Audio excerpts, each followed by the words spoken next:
Today we're taking a look at the Dual Select water timer from Claber. This is a dual outlet timer running on 2 AA batteries, and that should last you a full watering season. It's got a standard 3/4 inch inlet, meaning it's compatible with most UK taps. So taking a look inside of the box, you'll have the timer itself, as well as 2 standard hose connectors which have a 3/4 inch thread, meaning the timer on the bottom also has male 3/4 inch threads, and you'll find the manual. We recommend you take a look at the manual just to familiarise yourself with the timer. There's some useful information here in regards to winterising and storing it over winter. So to fit the batteries onto your new timer, what you want to do is you just want to flip it over and locate the little battery catch just here. Now what you want to do is you want to push that in while levering open the front panel here. Now this can be a little tricky to do, so if you're struggling, that's not uncommon, but we'll have a go by pushing and just pulling the two apart. Like I say, it is a bit tricky, but if you just push that in nice and hard, it should come away. That will reveal the battery compartments just on the front panel here. So you just want to take your AA batteries and just make sure you're installing them the correct way around.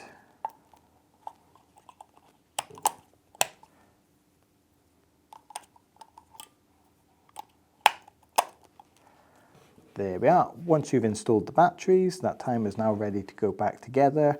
However, if you are using a rain sensor, you'd need to install that at this point by removing this jumper and replacing with the rain sensor.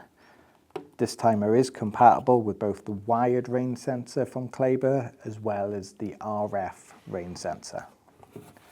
So we're just going to pop those two together. Again, you want to hinge it and just line up this little tab on the top. Push it until that tab clicks into place, and the timer is now ready to program. So now that we've got the batteries installed, we're now ready to program the timer.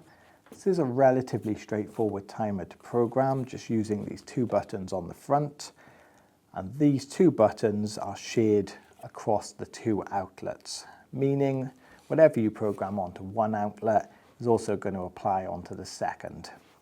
So how this works is first you'll want to select the minutes in terms of watering time, and that's on this first dial with the blue numbers.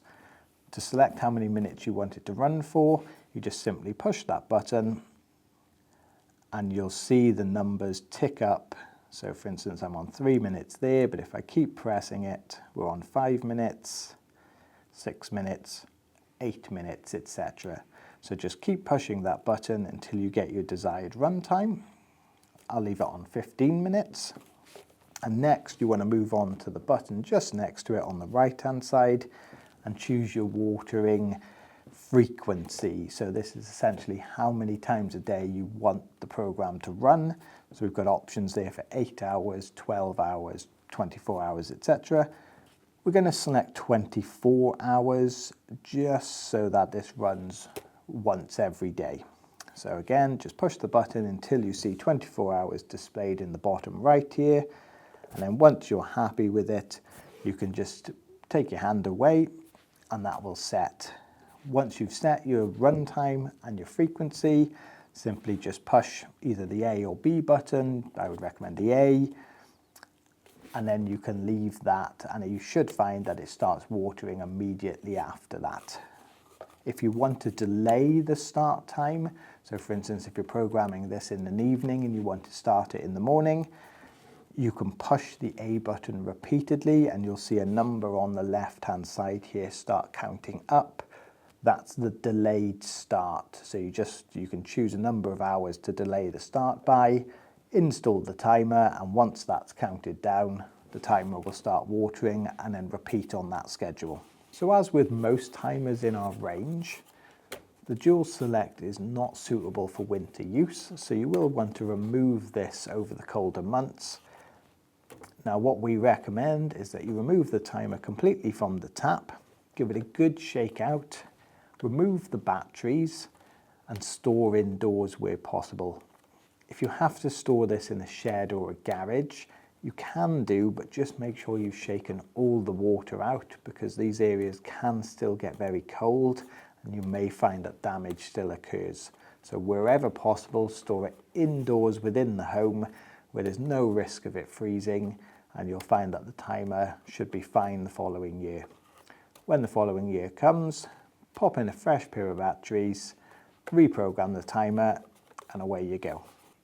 As with most timers, you may find that when you install this onto your tap, you get some leakage along the connection point. Usually just means that the tap's not engaging the washer that comes pre-installed. So a couple of ways you can fix that. First off, applying PTFE tape to the tap just to lubricate and allow you to screw this on nice and tight. That can sometimes fix it.